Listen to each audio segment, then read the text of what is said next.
നാട്ടിൽ പോയപ്പോഴേ ഉമ്മാന്റെ ബക്കറ്റ് ലിസ്റ്റിൽ ആകെ ഉണ്ടായിരുന്ന കുറച്ച് കാര്യങ്ങളിൽ ഒന്നായിരുന്നു ഇഹാനെ കൊണ്ട് സിയാറത്തിന് പോവുക എന്നുള്ളത്. നീ എത്ര ബിസി ആണെങ്കിലും എന്തൊക്കെ പറഞ്ഞു കഴിഞ്ഞാലും ഇതിന് നീ എന്റെ കൂടെ വരണം എന്നായിരുന്നു ഉമ്മാന്റെ ആദ്യത്തെ കണ്ടീഷൻ. ചെറുപ്പത്തില് ഉമ്മാന്റെയും മൂത്തമ്മാന്റെയും കൂടെ പോവാത്ത സിയാറത്തിന്റെ സ്ഥലങ്ങളൊന്നും ഉണ്ടായിരുന്നില്ല. അതിലെ ഏറ്റവും മെയിൻ ആയിട്ടുള്ളതായിരുന്നു പുത്തമ്പള്ളിയും പുതുപൊന്നാനിയും. പണ്ട് അവര് കൊണ്ടുനടന്ന സ്ഥലത്തോട്ടൊക്കെ നമ്മൾ അവരെ കൊണ്ടുപോകാന്ന് പറയുമ്പോൾ ഒരു പ്രത്യേക ഫീലാണല്ലേ. അവിടെ ചെന്ന് ഇരിക്കുമ്പോൾ കിട്ടുന്ന ഒരു മനസ്സമാധാനം അത് വേറെ തന്നെയായിരുന്നു. എനിക്ക് എന്തെങ്കിലും വയ്യാണ്ടായി കഴിഞ്ഞാൽ ഉമ്മ അപ്പം നേർച്ച ചെയ്യും. പിന്നെ മൂത്തമ്മാനെ കൂട്ടി നേർച്ചക്കടം തീർക്കാൻ വേണ്ടി നടക്കും. ഇപ്പൊ അത് ഈ ഹാനുനായി എന്നുള്ള വ്യത്യാസം മാത്രം.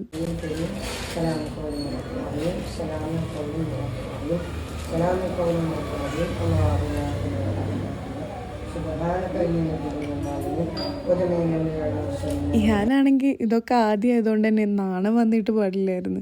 ഇവിടുന്ന് ഇങ്ങനെ പ്രാർത്ഥിച്ച് ഇറങ്ങി വരുമ്പോഴുള്ള മനസ്സുഖം വേറെ തന്നെയാണ് കേട്ടോ.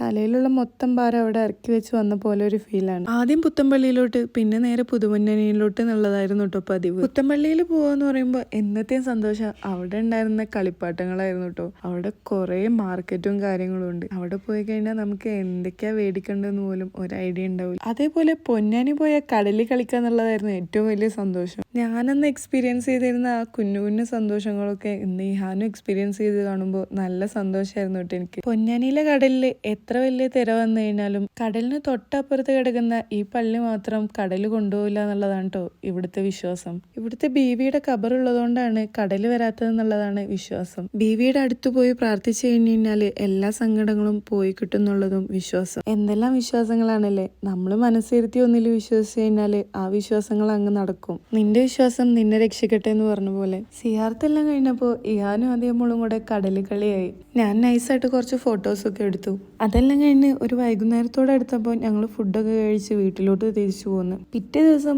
ഉമ്മാക്കും ഉമ്മുമ്മാനും കൂട്ടിയിട്ട് വീണ്ടും സിയാർത്തിന് പോകണമായിരുന്നു. ഇതാണെങ്കിൽ ഉമ്മുമ്മാന്റെ നേർച്ചയായിരുന്നു കേട്ടോ. ഉണ്ണിയംപ്ലാവ് എന്ന് പറയും. അത് നമ്മുടെ വീടിന്റെ തൊട്ടടുത്തായിരുന്നു. അവിടെ ഞാൻ ഇതുവരായിട്ട് പോയിട്ടില്ല. പക്ഷെ ഞാൻ അവിടെ കണ്ട ഏറ്റവും വലിയ കൗതുകങ്ങളിൽ ഒന്നായിരുന്നു ഒരു അന്യമതസ്ഥരായ ഒരു സ്ത്രീ വന്നിട്ട് അവിടെ നേർച്ചയിട്ട് പോകുന്നുണ്ടായിരുന്നു.